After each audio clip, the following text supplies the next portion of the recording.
These are in listen-only mode. Good morning. I'd like to welcome you to a Regenesis webinar presentation on groundwater and soil remediation. My name is Karen Nash. I handle the marketing efforts for Regenesis across Europe, and I'll be your host for this morning's event.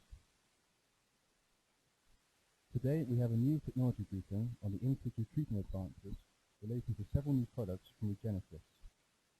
This presentation is an introduction to two new technologies and will be mostly focused on an overview of their development, features and benefits. But before we get started, we have just a few housekeeping items to cover. First of all, since we are limited to about an hour, this presentation will be conducted with the audience audio settings on mute. This will minimize the unwanted background noise from the large numbers of participants across Europe joining us today. Therefore, the host, myself and the speakers will not be able to hear or respond to any verbal comments from the audience. If you have a question, we encourage you to submit it using the chat feature located on the webinar interface to the right of your screen. You should be able to see a tab that says questions. Just enter your questions in there.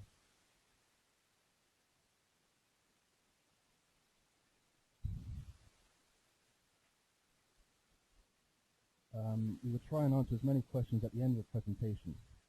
If we do not get to your specific question, we will respond directly by email within the next 24 hours. For optimal efficiency, we recommend that you close all other internet applications, and if for any reason you lose connection or your connection slows throughout the webinar, just simply close and restart your GoToWebinar session. Immediately after the webinar has finished, you will be prompted to complete a brief survey.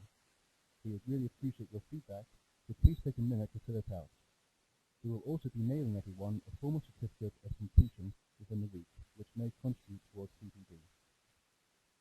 I would now like to introduce our speakers, Dr. Jeremy Bernsingle and Gareth Leonard. Dr. Bernsingle is a Managing Director of Regenesis Limited. He has a background in bioremediation, for which he holds a PhD, and has worked for 20 years in the field of contaminated land remediation. I would also like to introduce Gareth Leonard, District Manager for the UK and Scandinavia. Mr. Leonard has worked in remediation for 12 years, first for a specialist remediation contracting company as a project manager, and for the last 6 years as a district manager for Regenesis. Now it is time to get started with today's program. At this point, I'd like to hand over to Dr. Jeremy Bernsingle. Jeremy, over to you. Thank you, Callan, and thank you for all of you who have tuned in to this webinar, and from the screen in front of me there are a lot of you.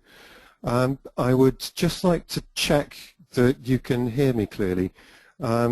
Listening to Callan's mic, which is a different mic from the one I'm using, was rather muffled. So if anybody is having trouble with the sound, please type a comment into the question box that you'll see at the side of your window, and we'll endeavour to address this as we move ahead. Meanwhile, I'm trusting that a new microphone and a new connection is making the difference. So this webinar for 1 hour is about new products that have been developed by Regenesis. We're specifically going to talk about ORC Advanced in pellet form, and then we're moving on for the majority of the seminar to a new product that we call PetraCleanse. So before we move into this, I'd like to give a few slides to introduce Regenesis and to bring those of you up to speed with us who may not already be familiar with us. About Regenesis. We're a technical products company. We were incorporated back in 1994. So we've been active for about 18 years in the field of remediation technology development, design, and the application of these technologies. The picture that you see is our head office back in Southern California, where the sky is blue. Currently, I'm talking to you from Bath in the United Kingdom, where I'm happy to say the sky is also blue today. And I'm calling from Regenesis Limited, which was established in 2004. About 5 years after our first projects commenced within Europe. As a company worldwide, we now have product applications on more than 18,000 sites. Now, for any of you who care to do the mathematics with that, 18,000 sites over 18 years is about 1,000 sites a year, which means about 20 sites per week, which comes to about 4 applications per day of our products somewhere in the world on average. So from this background, we've really developed quite an experienced team of qualified scientists, engineers, geologists and hydrogeologists. Many of the people who were with us in the beginning are still with us now. So the body of experience that we can bring to bear on projects and technology design is really now quite considerable. For most of our business, most of our activity is involved in providing free application designs and cost estimates for our clients for potential candidate sites that come through, whether these are hydrocarbon sites, chlorinated solvent sites, whatever they may be. We also maintain a pretty much comprehensive library of peer-reviewed documentation on the products, their use, and other papers or ancillary information which details some of the features or the technical principles that are behind the products themselves. As a company, we're global. We have projects in the ground in 26 countries now around the world on 6 continents. So that's pretty much every continent as I see it, apart from Antarctica, which we've really only just started to pollute, so perhaps its time will come. Beyond this, we spend our time continually looking at ways that we can further develop our products or bring new products to the marketplace based on the needs that we learn from our clients across the industry. And the 2 products that we're going to talk about today are good examples of those. Where are we around Europe? Well, I'm presently talking to you from the head office, which is in Bath in the United Kingdom. We also have technical centres in Ireland, in Benelux, in Italy, and we're active pretty much across Europe, from Portugal to Poland and from Sweden down to Italy and Greece. To get onto the products, I'll now hand over to Gareth Leonard, who's the manager of UK and Scandinavia. And Gareth will talk to you now about the first of the products, which is ORC advanced in pellet form. So Gareth, over to you. Thank you, Jeremy. Good morning, everyone. This is Gareth.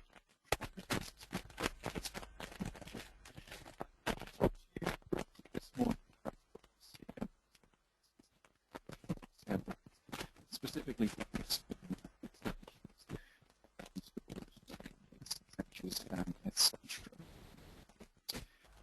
a lot of you may already know ORC advanced, but I'll just go through it with you. It's basically a formulation of calcium hydroxide. You place this in water and it releases oxygen. The idea is that the oxygen is used as a terminal electron acceptor for aerobic microbes that will then respire aerobically degradable contaminants such as fuels, TPH, etc., and break these down. If you put a calcium oxyhydroxide into water, it will react with the water and produce oxygen, which will then bubble off. This isn't any use to microbes which live in the water. Therefore, we've added a intercalation of a phosphate group. We call it controlled release technology. What this is basically we've twisted the crystal structure in order that it gives a linear release of oxygen over about 9 to 12 months. What this does is it stimulates the degradation of the contamination, increases the degradation rate from natural attenuation by about 10 to 100 times, and it then supports this degradation for an extended period. The other thing it does is it avoids lockup. The hydroxide that's formed when you lose the oxygen into the groundwater is insoluble and can form a rind around the product that you put in the ground. Therefore, the oxygen that's available to be released, a lot of it will be trapped within the product itself. Using this intercalation, the controlled release technology, this means that all of the available oxygen will be in contact with the water at some point. The water can always get in, the oxygen can always get out. So that we know that 17% by weight of the product is available oxygen, and that will be released as dissolved oxygen into the groundwater, which is what we need. That's important because when we're designing sites, we look at how much oxygen we need based on metric calculation. So we need to know if the product is 70% by weight, we can work out how much of the electrical needs to over a certain volume to treat that amount of contamination. Here's various forms. It'll give, as I said, it gives oxygen release over about 9 to 12 months. It's the most widely used oxygen release in the world, been used on about 15,000 projects worldwide. Here in the UK, it's used probably every week, maybe a couple of times every week. It comes usually in the form of tubs for smaller sites. For larger sites, you can get it in drums or sacks. We also provide it in the form of socks, which go down wells, where it might be the end of a pump and treat system. And it can be applied down existing boreholes. It can be applied using direct push injection into the ground, or it can be applied into excavations. Now, excavations is what we're talking about today. It's quite a light powder, so when you've paid good money to buy ORC Advanced and you want to put it in your excavation, if it's quite a windy day, you might have paid some good money to colour the whole of your site white because it blows around quite a bit. So what you tend to find is to make it easy to use, people make it into a slurry. It basically just by mixing it with water, you normally mix it at about 30%, maybe 20% with water. This is basically so that you can then spray it into the excavation base. It's very straightforward to use in that way. What you can also do is mix it with the backfill material. So if you've dug down and you're just below the groundwater that's impacted, you can mix the product into the backfill, put that into the base of the excavation with the granular material that you put in, take that above the groundwater, and then backfill with Site 1. Now, moving on from this, R&D looked at making this process easier, and it was decided that it would be good if we could come up with a pelletized version of the product so that it can avoid any dust on site and also make it very easy to use on the site so that you don't have to make it up into this slurry, and basically it can just be applied directly. The linear oxygen release. So this is the product itself, ORC pellets. You can see it's a sort of extruded product similar to agricultural fertilizers, and indeed it can be used with agricultural spreading machines and cast into larger areas if that's what you need to do. Otherwise it can just be placed into the excavation by pouring it out of the sacks or by putting it into an excavator bucket if you don't want to go near the edge of the excavation and casting it across the base of the excavation in that way. This is how it's normally provided in the form of 25 kilogram sacks. You can see it's an oxidizer 5.1. That's because it's got greater than 10% available oxygen in it. It's very straightforward and safe to use. So the benefits of the product is no dust, it's very easy to use, and it will give you a lower cost of application compared to the powdered version for excavations, because you're not having to mix any water on site, you're not having to find a supply of water on site, you're not having to spend the time mixing and pumping it into the excavation. Okay, I'll hand you back to Jeremy where we can talk about PetraCleanse.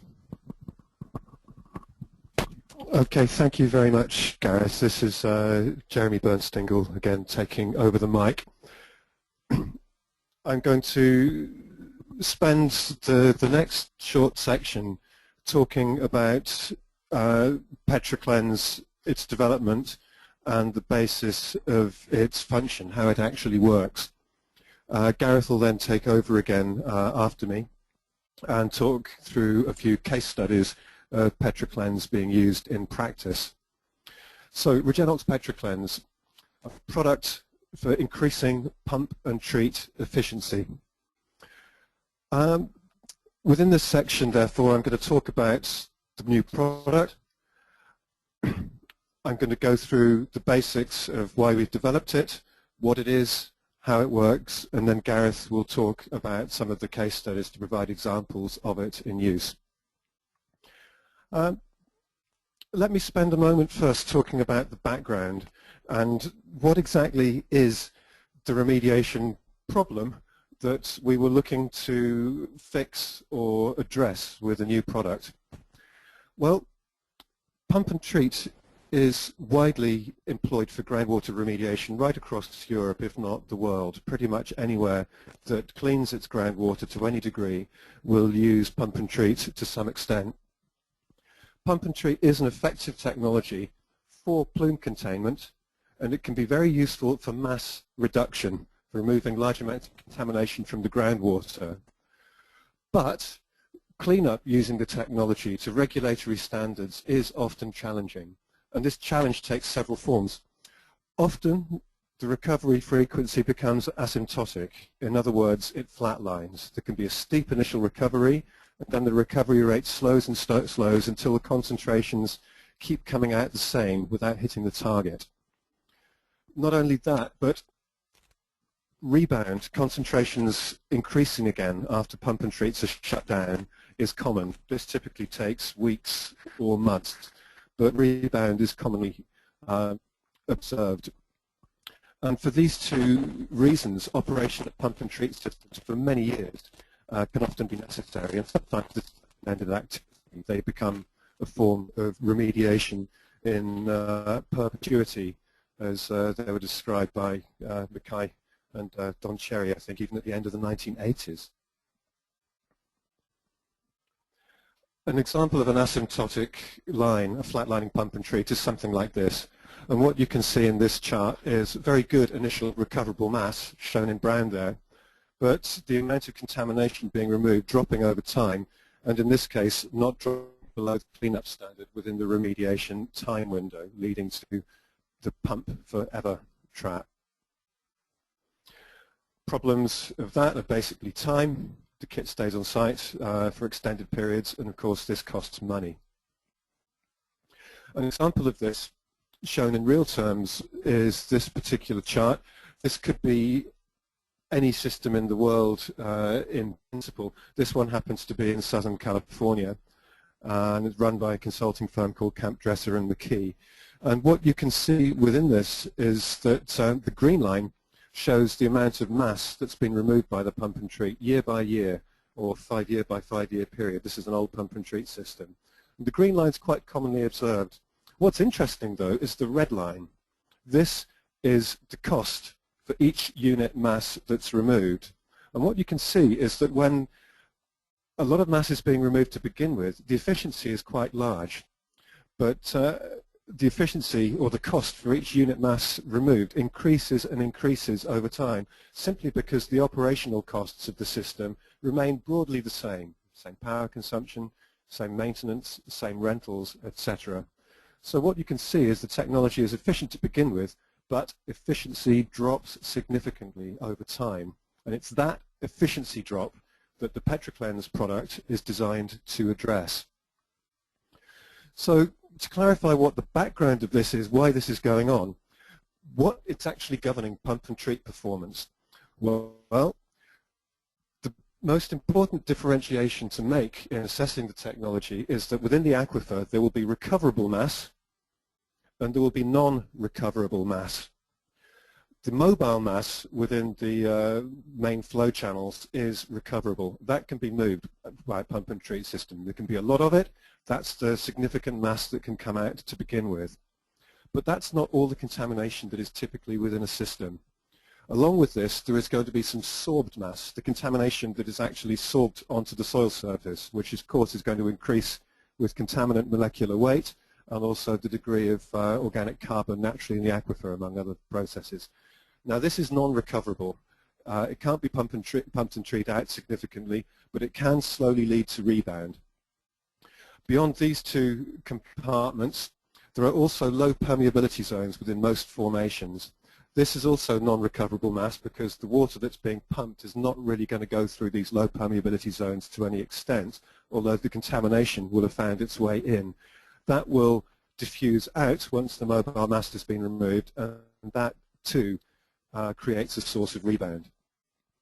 So if all of the mass is going to be removed, and only the mobile mass can appreciably be removed with pump and treat.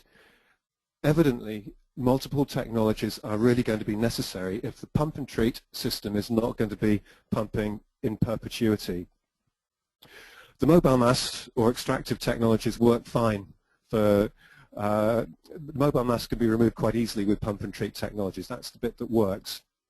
The low permeability zones, the clays, the silts, the dead ends, can be addressed with diffusive technologies such as ORC, HRC, and some of the other Regenesis products. That would be the content of another seminar or another webinar, so I won't go into detail with that in this particular point of time. What I will focus on is the sorbed mass, which is really what this talk is about. So this can occur when a spill is made, it leaks down to the water table, a smear zone is often created, and often about 90% of the hydrocarbon mass, especially the weathered mass, is going to be on the soil, typically around the surface of the groundwater table, the surface of the groundwater. The system will invariably attempt equilibrium if contaminant mass is removed from the dissolved phase. The sorbed mass will slowly partition back into the groundwater to replenish any of the contaminated groundwater removed. That will lead to the steady recovery from a pump and treat system over years. It will also contribute to the rebound that takes place afterwards. It is very difficult to quantify. The sorbed mass cannot be directly measured via wells.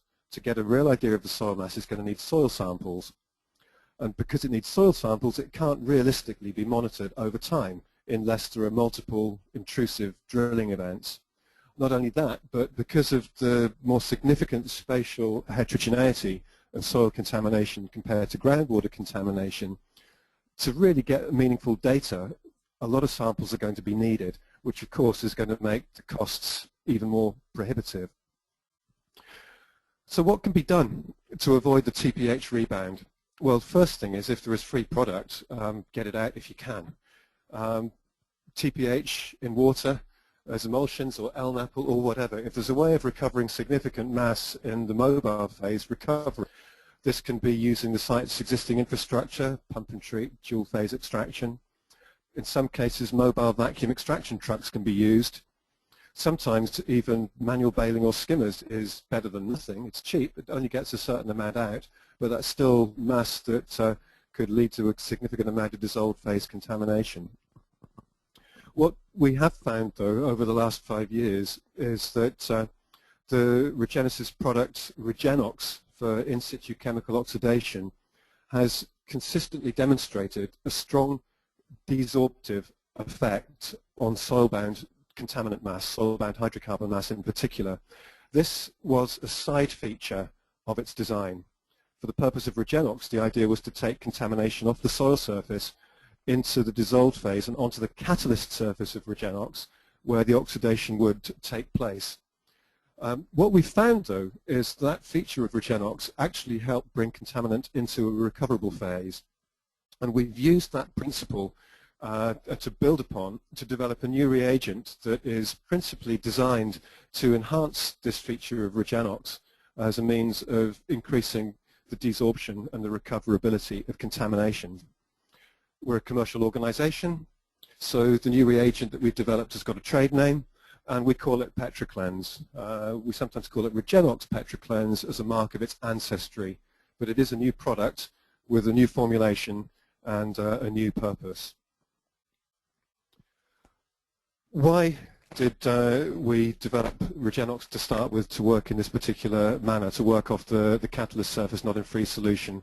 Well, basically, because if you're working in the free solution in the manner that Regenox actually functions, you don't get some of the problems of other chemical oxidation processes. The slide on the left shows a hosed tail that's been used for pumping in persulfate for 1 day. The galv fitting on the right is the new one. The one on the left has been used for pumping in persulfate for 1 day. The picture on the right that you can see is steam coming out of the ground after a Fenton's reagent application. These are features that you do not get with Regenox as an ISCO agent. This is a bit of an aside, so let me move on with PetraCleanse. Well, excuse me, back to the Regenox. To give some indications of some of the desorption that we saw with Regenox, here's an example of Regenox being mixed with ORC Advanced in Kent. It's being mixed, the two products are going together in the same skip and just added to an excavation. They're being stirred around to deal with some of the residual contamination after the gross contamination has been removed. And what we see is a lot of the sorbed phase hydrocarbon desorbing and floating to the surface as an LNAPL where it can be recovered as a close-up of the same image. Now, these observations started to be quite widespread with Regenox, the ISCO agent. Here's an example of a pit excavation in Liguria in Italy, and straight after the product's been put in the ground, up floats a desorbed LNAPL there. There we go. This is within minutes of the application. Likewise, in the USA, some Regenox is mixed with soil and up floats the desorbed layer. Now, this, let me go back to the slide. This made us think that this is a powerful feature. We can use this for recovering mass. Let's look at a way of using this to actually get more mass out of the ground and develop it into a new product. Well, desorption of hydrocarbon isn't new, so why use a new product rather than simply using a surfactant? Well, the answer in the wider remediation context is that surfactants are biodegradable themselves. They will therefore present a high biological oxygen demand. After they have been used, there will be significant surfactant residues being left in any formation, and these will present a barrier to future aerobic degradation simply because there is going to be competition for the available oxygen between the surfactant itself and the contaminant. Not only that, but at low concentrations, below the critical micelle concentration of a surfactant, the surfactants will increase the sorption of the contaminants onto the soil matrix. They're also relatively expensive, and they will not be effective unless they're applied at substantial concentrations. Other negative side effects are that they can clog the formations, which can be counterproductive to the primary objective of recovering mass and increasing capturable hydrocarbons. And between these various features, barriers to other activities can therefore be created, from clogging formations to ongoing bio, etc. More importantly, or perhaps more practically, surfactants have been known about for years. I'm looking at a surfactant book on myself from Dave Sabatini's group in the University of Oklahoma, dating back from 1994. That's 18 years ago. Surfactants are well known, but are seldom used, and I think the reason for this is outlined in the slide here.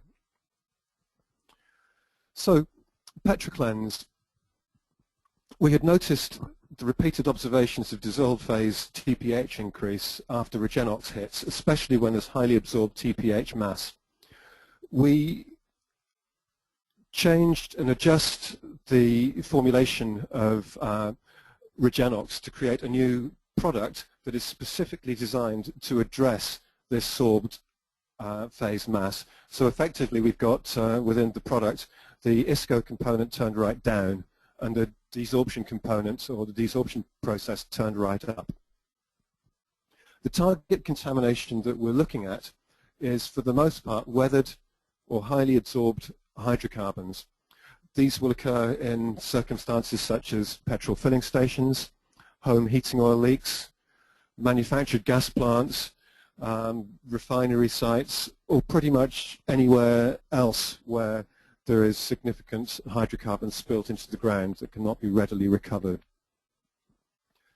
The product function is thus to enhance the recoverable mass of hydrocarbon from ground, from soil groundwater systems. What this means in practice is that pump and treat durations can be reduced. Pump and treats will not need to operate for so long to get to their target or to deliver their results.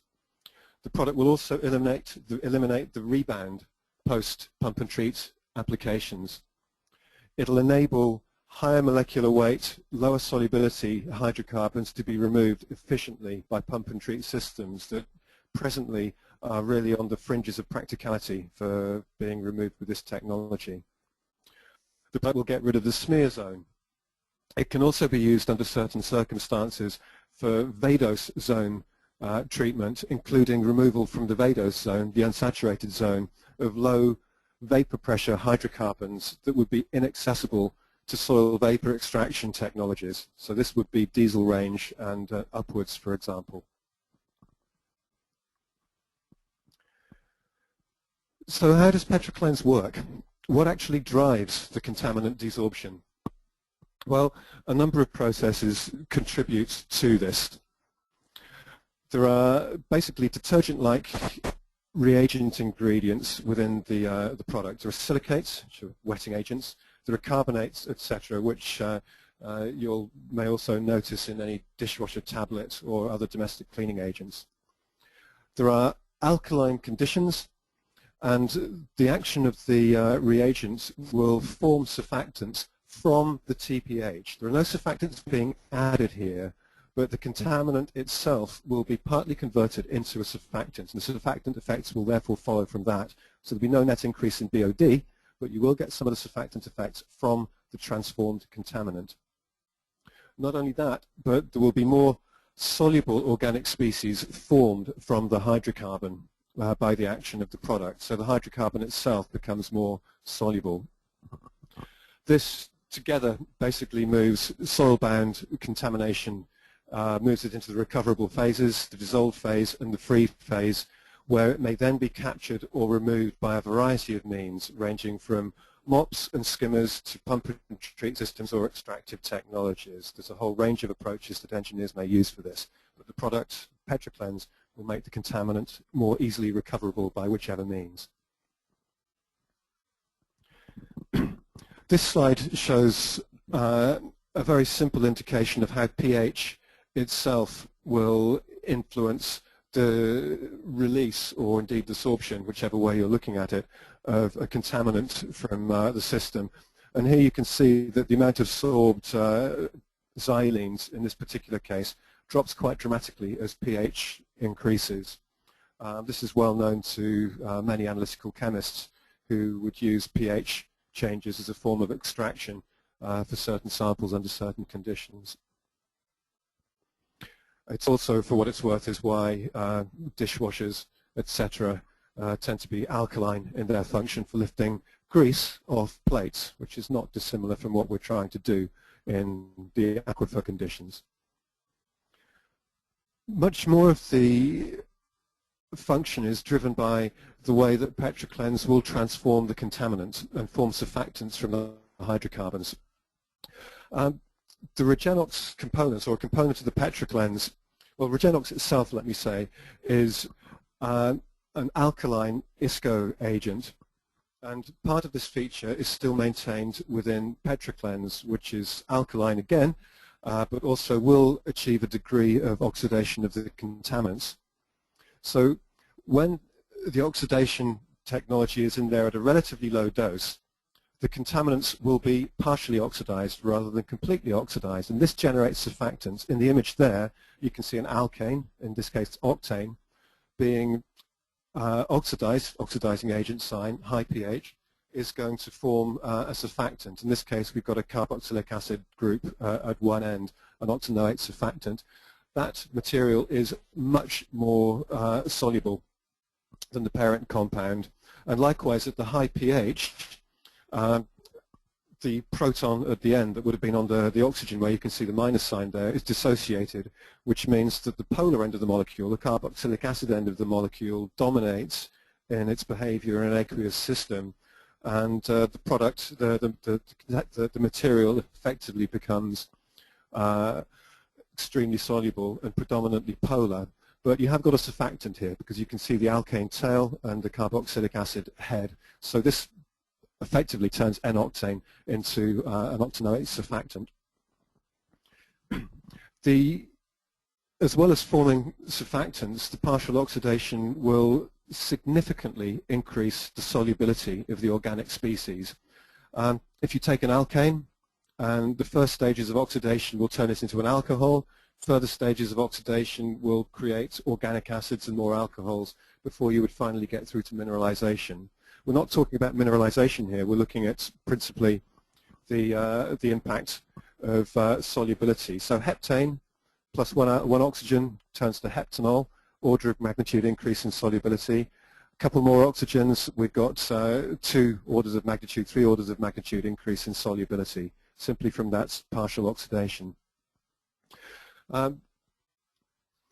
Developing the product, we went through a number of formulation adjustments to identify what the optimum balance was for Petroclens, and we looked at safety, cost, etc. in the use of these different formulations. And when we came up with what we considered the best, even without looking at the analysis, I think it's possible for anybody to see the significant difference that we get with similar soil with Petroclens present and absent. Here you can see that on the system on the left, where you've just got water, the hydrocarbon is still principally bound up in the soil. There's a slight sheen on top, L-apple layer on the top, but that's nothing compared to the test system on the right, where the separate phase hydrocarbon is really quite significant, and indeed the turbidity of the solution indicates the amount of material of various organic species that have been brought into the solution, and hence the recoverable phase. The formulation, I'll go through this relatively quickly. It's a 2-part product. There is an oxygen source, there's the Petroclens activator. It's formulated to optimize desorption to enable the physical removal of bound DPH. Its formulation is inorganic, so that there is no residual BOD left with it.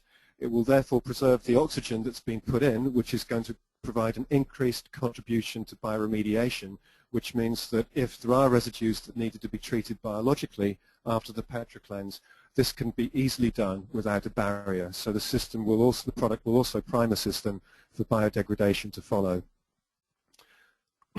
I'll now pass the mic over to Gareth again, who will go through the closing slides of this presentation in the form of a few field tests and case study examples of Petroclens. So Gareth, over to you. Thanks, Jeremy. Yeah, we'll just move on to some real-world examples of using Petroclens firstly in the UK. This is how Petroclens is provided to the site in the form of tubs. You have the Petroclens part, and then there's the oxidizer part comes with it as well, the Regenox Part A. So delivered to the site, what you'll do is you will dilute the Part A in water, anywhere between 4 and 8%, and then apply the Petroclens. Anyone who's used to our tubs, the Petroclens comes not with an entire tub that comes off. It's got an end cap on it that you take off with pliers, basically. It's about a 3-inch cap on the end there, so you just undo that. It's very pourable. Just pour it straight into the mix that up. If there's any left in the bottom, you can just add a bit of water, swill it round, and put that in. This is a site in the East Midlands where basically they're under a bit of pressure to get the build started on this site, and they're already piling on the site. They've got some groundwater contamination they need to get rid of, some free phase, and what they have is a smear zone and also vadose zone contamination. So what they decided to do was use dual phase vacuum extraction so they can deal with the vadose zone and the smear and the groundwater. And they injected Petroclens down right through the vadose zone and into the smear zone in order to cause desorption down onto the groundwater where the system can pull out the free product, but also to help the SVE part of the dual phase system by moving a lot of the contamination into the soil moisture where it can be pulled out, volatilized, etc. 3 applications of this were completed. It's been very successful, and they're now moving on to finishing off the site using ORC Advanced basically to deal with the residual contamination in the groundwater and it hasn't affected the build. The build's continuing on the site. This is a site in the Midlands again. It isn't a demolition site. He's not going to press a plunger and blow that up. What we're showing here is it's an old dual-phase vacuum extraction system, again, where they've got some residual contamination that they're really struggling to get down below an asymptote. And what they've done there is lowered a stinger and donut packer assembly in. Basically, it's just a pipe with a connection that you can make on the top. They then pump up the packer so it locks inside the well, and then you might just be able to see a black hose running off in the distance there, where basically they're injecting the petrol cleanse down into the subsurface, getting rid of that smear, putting it into the groundwater, where the dual-phase system can then pull it away. This, in the bottom left, is a live petrol station. We've got about 2 or 3 of these on the go at the moment with Petrocleanse in the UK, and what they're doing here is, again, it's a dual-phase system. It's running while the site is actually being used by people coming in to get fuel. It's not progressing as quick as they wanted, so they're using Petrocleanse down in the existing wells and pumping that out in about 1 or 2 weeks after the application. And what they're really finding is that they first started with a blanket approach right across the site, and they're finding that where there is a high amount of sorbed material, they get a really good rebound. And where there isn't a large sorbed phase contamination, they're actually getting chemical oxidation. So the amount of contamination in the groundwater isn't rebounding, it's going down. And what that's allowing them to do is, when the next application goes forward, they've got a clearer idea of where the sorbed phase contamination is, so they can produce more accurate and efficient treatments. I'll just go through some case studies very quickly here. The first one's from Florida in the UK. In the USA, there is a train track running from left to right on the site there that had a pipe running along it, and there's been a leak from the pipe where you've got diesel going down into the ground. It's sand, so it's gone down quite deep. It's gone about 8 meters below ground level, and then it's spread right down through a residential development just to the site there, to the south there. You can see that this is not a shadow from the cloud. There's quite a bit of staining here. It's quite a considerable spill, really. We've got soil contamination up to about 10,000 milligrams per kilogram. There was a lot of product lost. The Petrocleanse was applied on a 6-meter grid into wells and also direct bush injection. It was injected into the ground, and then after about 2 to 3 weeks, it was then pulled out with the product, and I'll show you the results from that on the next slide. The diagram on the top is a plan view of the plume, and at the bottom you've got a cross section, so you can see that there's very high concentrations up to 10,000 milligrams per kilogram, down at about 8 meters below ground level. Once applying the product, 3 months post-treatment, there was 3 applications, and 3 months after this treatment, you can see that the concentrations have dropped to about 5,000 milligrams per kilogram at a maximum, and also that the plume is starting to shrink as well. You can see 5 months post-treatment, it's continuing to there. So you've still got the 5,000 milligrams per kilogram, but it's a much smaller area that's contaminated. And the main driving force on this site was the effect on the residential properties, which was the odors being produced by this large amount of contamination, and these were reduced very rapidly using this treatment. So we calculate about an 85% overall removal of the contamination. The second case study is from Western Australia. It's actually Fremantle, just on the coast along from Perth. It is another leak from a pipe into a highly permeable formation again, this time in a slightly more built-up area. Diesel range GPH is going down to about 6 meters below ground level.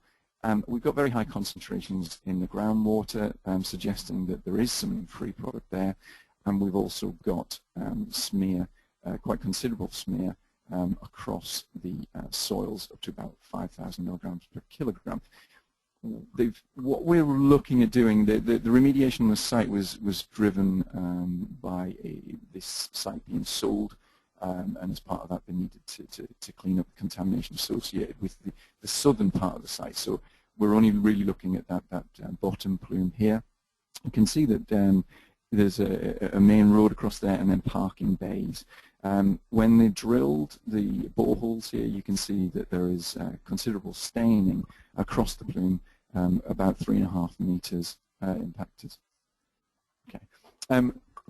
Obviously, they can't excavate in the middle of the road, and what they didn't want to do is use a pump and treat system as well, because they would have to trench out into the road, they'd have to leave equipment running. So what they wanted to do is a push-pull approach, basically putting petroclens into the impacted zone to cause desorption, and then they bring vac trucks to site and pull the contamination out. And this meant that there's no equipment sitting there running, ready to be vandalized. There's no running costs. You don't need to have engineers on the site the whole time. So there's 17 wells across the treatment area. They put the product in over about 3.5 meters. It was probably about 750 litres per point that they were putting in of the petroclens. They put that in and then allowed about 2 to 3 weeks in order for the product to work and cause desorption. And then they brought vacuum trucks to site, pulling out about 20 to 40,000 litres per event from the 17 wells. And we'll just look at some results from there.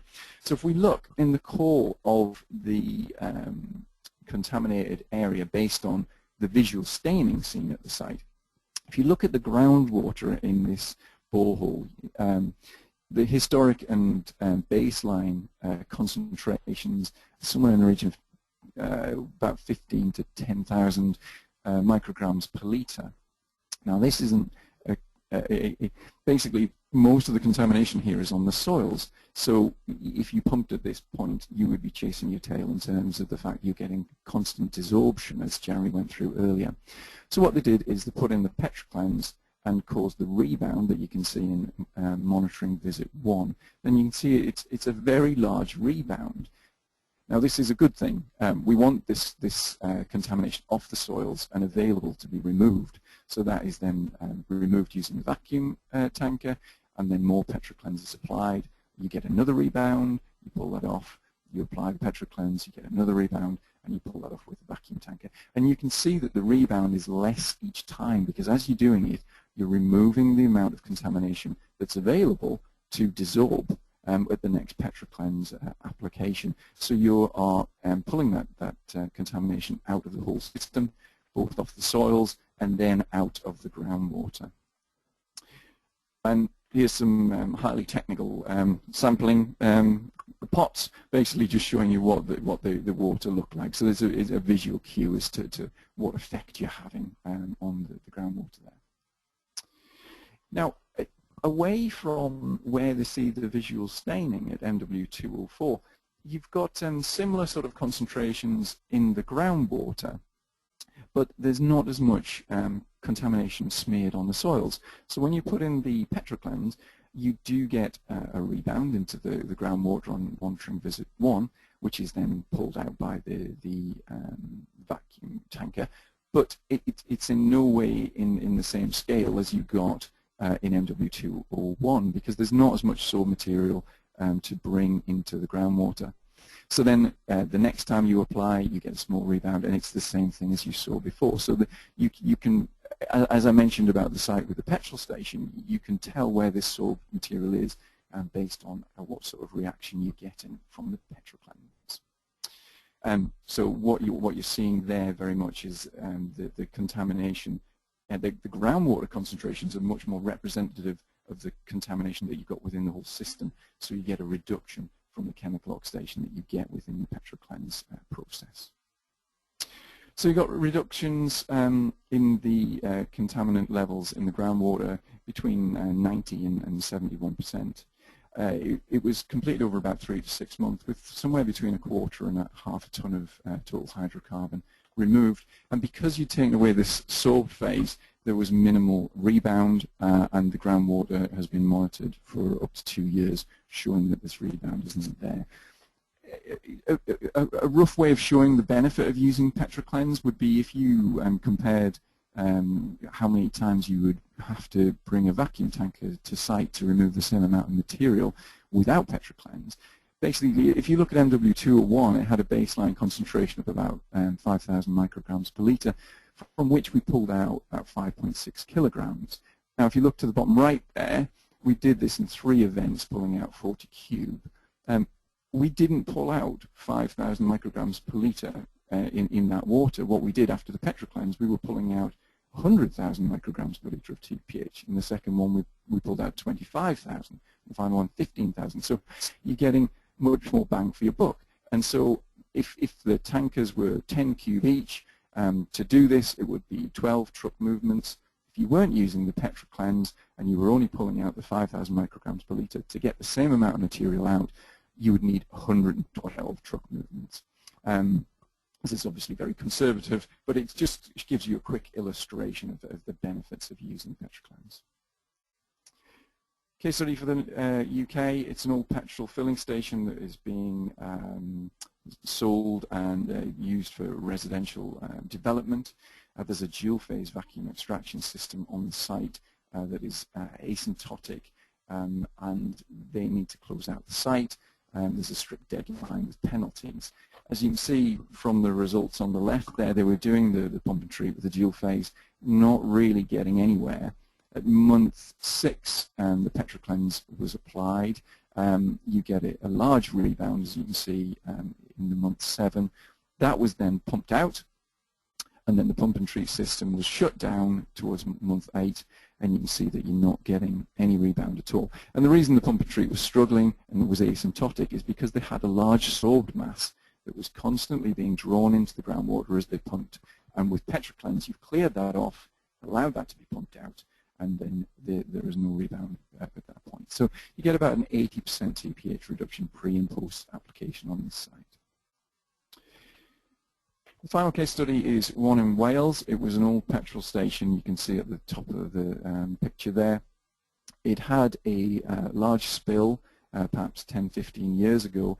The contamination then moved down through a gravel band underneath a residential estate, affecting about half a dozen houses. The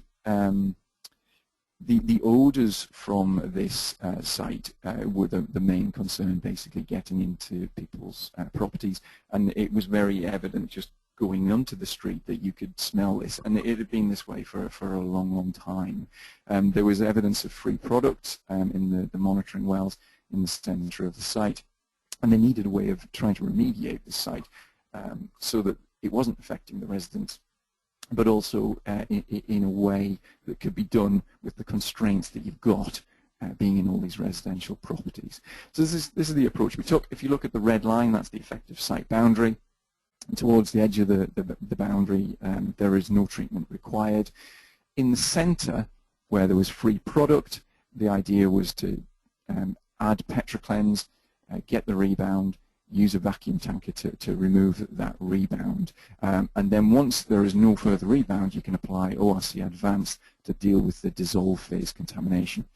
Around that, where there is no free phase, where we don't think there's a solid mass, we just approached it with ORC Advanced to deal with that dissolve phase contamination just by speeding up the natural degradation. So the application was completed. This is a sonic rig.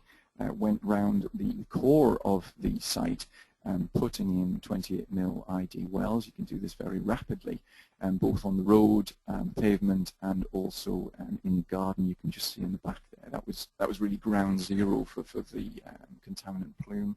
And what you could then do was clip onto these wells and pump in the PetroCleanse. So the first thing to do would be to come to site with the vacuum tanker, remove what free product there was there, immediately then put the PetroCleanse in, leave it for, on this site we left it 3 weeks, but leave it anywhere between 1 and 3 weeks, and then pull out that rebound.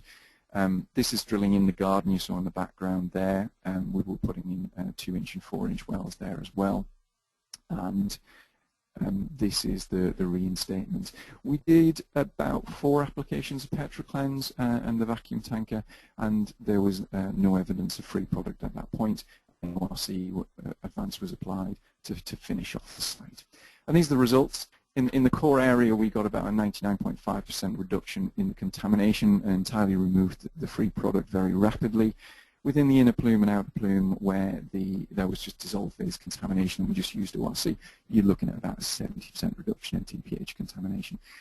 Benzene was one of the targets for the site. Very rapidly, we reduced the concentration of benzene in the groundwater to below the SSTL. And the key thing on the site that was driving the remediation was the odors on the site, and the odors were removed within the first month, basically, and they never came back. So it was very rapid and effective treatment that was done in very tricky circumstances in residential properties, very cost effective. So summary of that: complete LNAPL removal, between 70 and 99.5% reduction in the groundwater contamination, removed the odors, and there was no rebound, and there was regulatory closure on the site within about 10 months. Quick summary on the case studies. Basically, Regenox will move, PetraCleanse will move sorbed TPH smear rapidly into the dissolve phase where it can be removed using pump and treat. It can be used skimming. It might be dual phase vacuum extraction. Basically, it can avoid excavation on a lot of these sites. The site we showed you before in the East Midlands, one of the options would be to do a large excavation on the site, whereas you can put the PetraCleanse down through the vadose zone and then remove that using a pump and treat system underneath. You may be able to avoid having pump and treat systems on your site, just use vacuum tankers, etc. And it might be that if you have a pump and treat system on your site that needs improving, or you can plan it from the start, basically you can increase the performance of the pump and treat system so that you can get it down to as low as this pump and treat system is ever going to get you and move on to something like enhanced natural attenuation. And also you can compress the treatment program of the pump and treat system, basically making it much more efficient and much more effective. Okay, I'm going to hand you back to Jeremy. Okay, this is Jeremy Bernstein again. Thank you very much, Gareth, for running through those case studies. A short slide now simply about the support that Regenesis can provide by the way of technical assistance.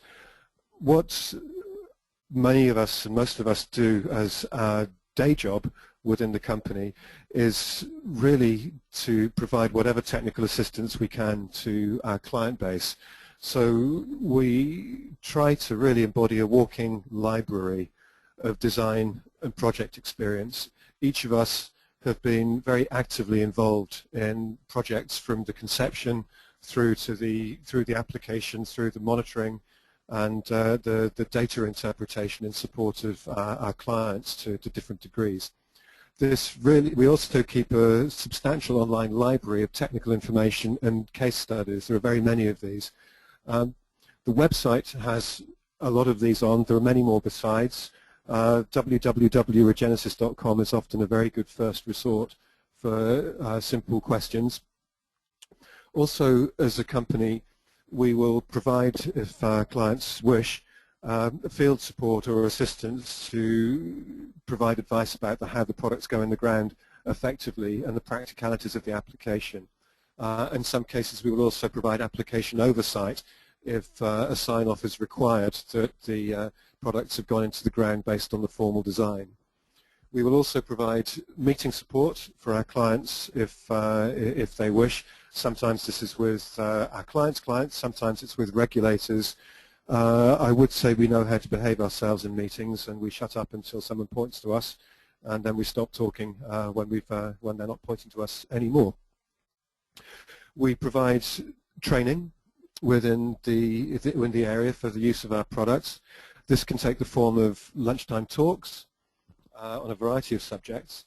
It can take the form of in-house seminars or the formal seminar programs that we roll periodically across Europe. These are typically half-day detailed technical seminars.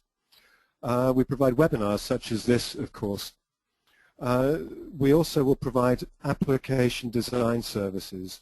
These can range from feasibility checks of designs that others have done for our products. They include strategy options where we may get a query about, we have this contaminant or another contaminant, could this be treated with, or how would you recommend we would treat so-and-so condition? In fact, I've seen a number of such questions coming in from the audience of this webinar of such a nature. And we will also do formal application designs if our clients wish to know which products we would recommend and what type of quantity, dose, price, etc. We have a team of people, as you can see in the picture here, working through such designs. After the application is in the ground, our job does not finish. We will provide extensive aftercare for the projects, data review assistance, comments, recommendations of what else to monitor, etc. And we will stick with the project right through to completion in the eyes of our clients. This we provide without charge. This is a free service that we offer in support of our products that you would all be invited but not obliged to make use of, such as you wish. Okay, to close the seminar, if you have any questions from anything that we've brought up today in relation to the new products, the ORC Advanced Pellets and PetraCleanse, or indeed any other similar application questions, please put them into the question window that you'll have on screen now. I'm now going to hand back over to our host today, Callum Nash, who will run through some of the points he made earlier with regard to questions and practicality, as I believe his microphone was playing at the beginning of the event. So Callum, over to you. Thank you, Jeremy. Practice these events many times, but there's always a glitch that's going to happen. Unfortunately, today it happened to my microphone. So just a few reminders of the points I made at the beginning. Answer your questions on the right-hand interface. There should be a tab there, the question tab. Quite simple to use. Just enter your questions, and we'll move on to them shortly. We'll try and answer as many as possible. If we don't answer your question today, you will receive a direct email within the next 24 hours with an answer.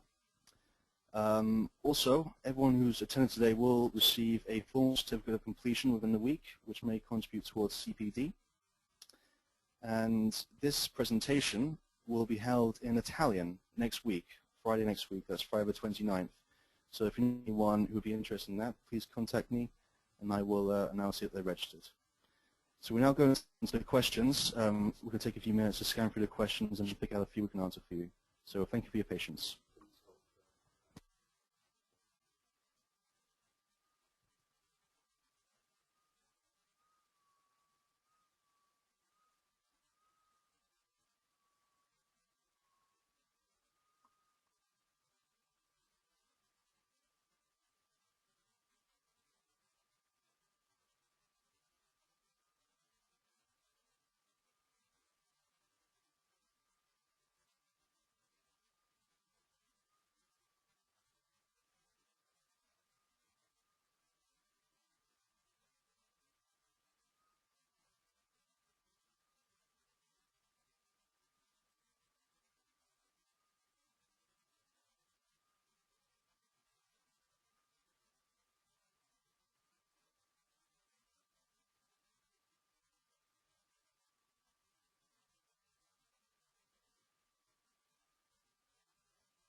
Okay, this is Jeremy Bernstein again, back with the Regenesis webinar on new products.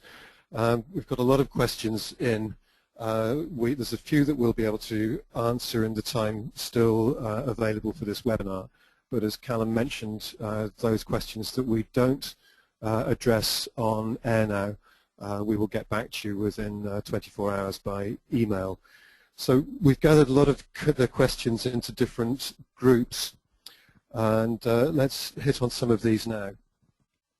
I think the first topic that we'd like to answer is the queries that have come in about contaminant mobilization. Now, often contaminant mobilization is not what you want if mobilization is going to send the contaminant into a sensitive receptor.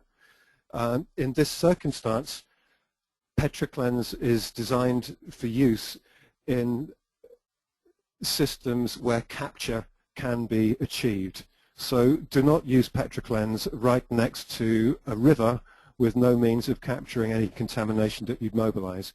Do use PetraCleanse in a system where the application is going to be made within the defined capture zone of the pump and treat system or whatever it may be. And the variety of mechanisms that can be used for determining what the effective capture zone would be. So the objective is to mobilize the contamination to be able to capture it, but imperative within this is that it is used in a zone that can be captured. Gareth, do you have any other comments you'd like to add to that? I think you've covered it really, but I mean, it's a very obvious question, isn't it? When I've given presentations on this before, you know, people look at me, you're trying to put contamination into the groundwater, are you insane? You know, you need to have hydraulic containment. That's what this is about.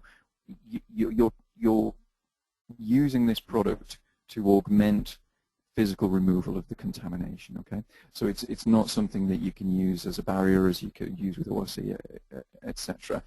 You really are looking at aggressively removing this contamination from the soils into the groundwater and then removing them in that way.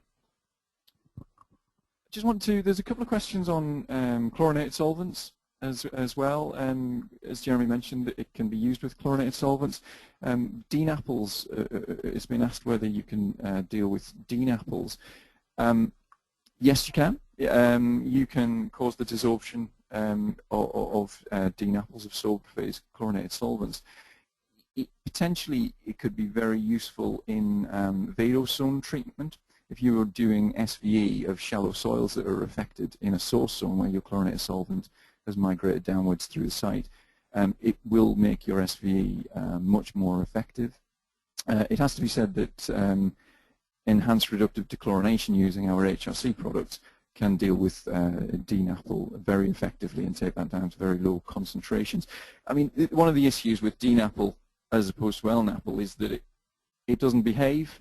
You know, with LNAPL, you get a pool of it that you can pump off and deal with. DNAPLs, they move down fractures against the flow of the groundwater. They leave ganglia in places. It's very difficult to find them. So sure, PetraCleanse could be used to cause this desorption so that you can use physical removal, but it may be that enhanced reductive dechlorination is a better option, because the microbes will break down that contamination and seek that out for you rather than you having to accurately drill it. Any comments on that? Thanks, Gareth. This is Jeremy again. I think you've said most of the points. PetraCleanse can be used on chlorinated solvents as well as hydrocarbons, but I've used it very effectively for chlorobenzene as a marked example, where a very powerful response and recovery. I think the main point, though, as you covered, Gareth, is that 3D microemulsion and HRC can go much further to chlorinated solvent treatment than is possible with the equivalent for aerobic treatment. And so the selection of products for optimum efficiency might be slightly different for chlorinated sites. But the answer to the questions is that yes, it can be used on chlorinateds. There was another group, moving on to another topic. There were a number of questions about cost, which we didn't touch upon. It's very difficult to say how expensive is it, because how big is the site, how much contamination is there, what is it compared to? Well, what I can say about cost is that Petroclens is one of the cheaper products in our catalogue in terms of its unit rate.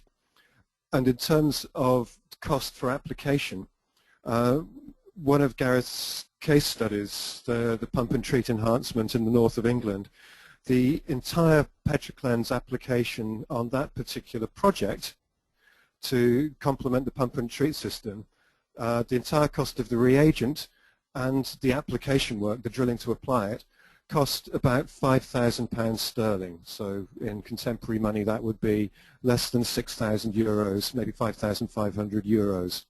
That cost was about equivalent to the operating cost of the pump and treat system for 1 month. So effectively, if the pump and treat system is turned off for 1 month while the while the Petroclens application is made, the project will be broadly cost neutral. However, the benefits conferred in reducing the treatment time will provide a substantial cost benefit. So it is an inexpensive product, and it can be used in a powerfully integrated manner with other systems. If there are other questions on costs, please do type them in while you can and email them to us, and we'll get back with you on those as another stage. Gareth, any other questions that you want to pick out of the list here? Sure. Someone mentioned fractured bedrock. Could it be used in a fractured bedrock? Absolutely. It can be used in fractured bedrock. We've done it in the past with Regenox, and it absolutely can be done with Petroclens.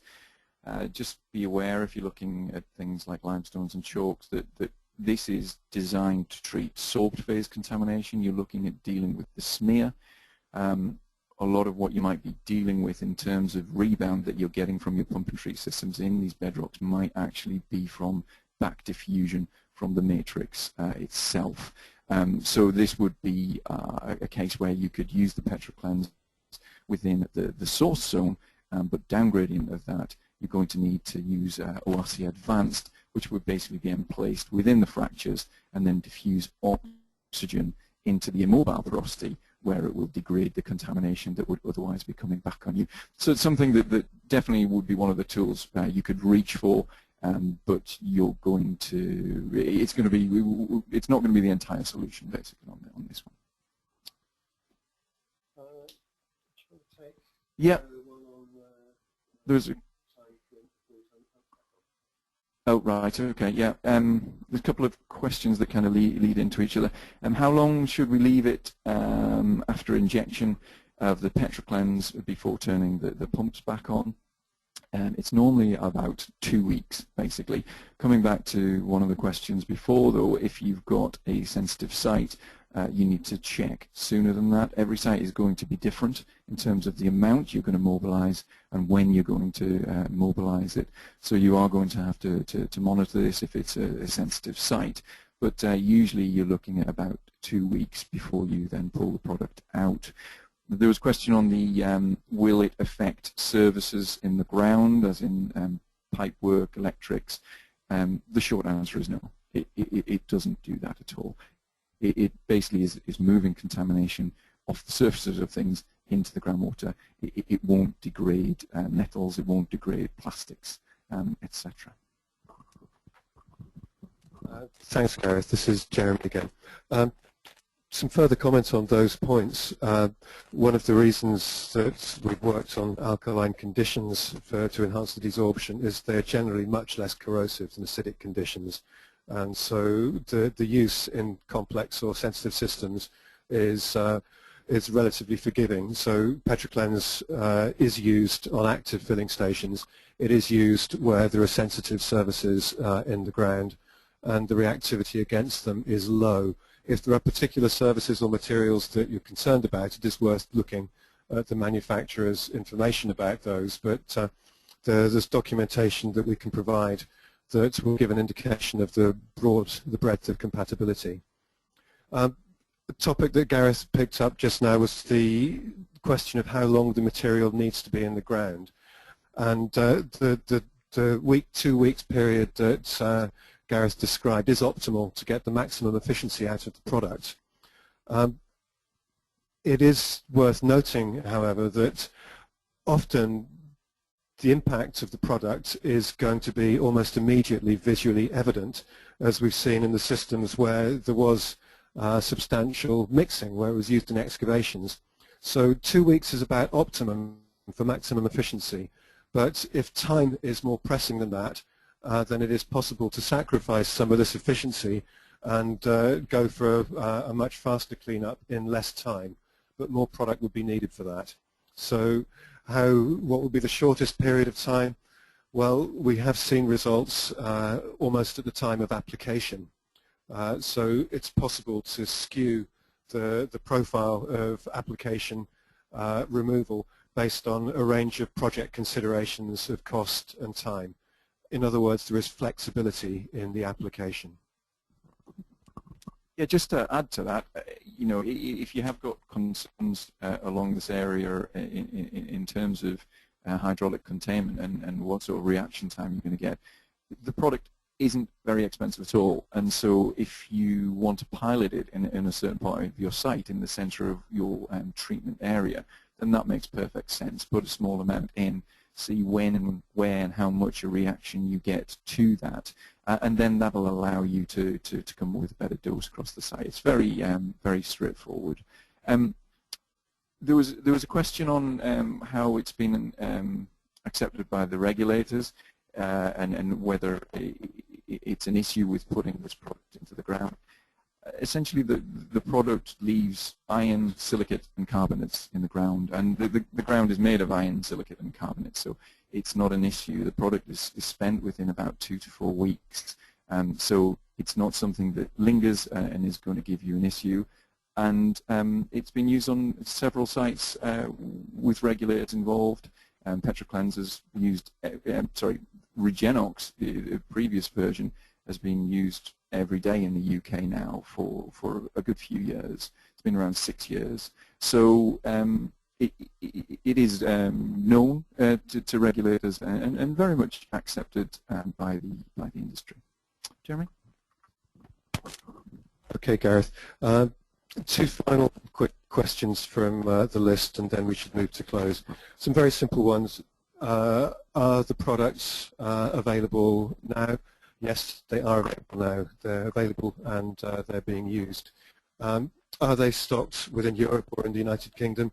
Yes, they're stocked in a mainland warehouse in the European mainland. They're also stocked in the United Kingdom, and delivery times depend on where the site is. But we're typically talking between 1 and 3 days from the point of order for delivery onto site. With that, I will formally close the webinar. My apologies to those whose questions we were not able to get to. We will get back to you by email in the next 24 hours.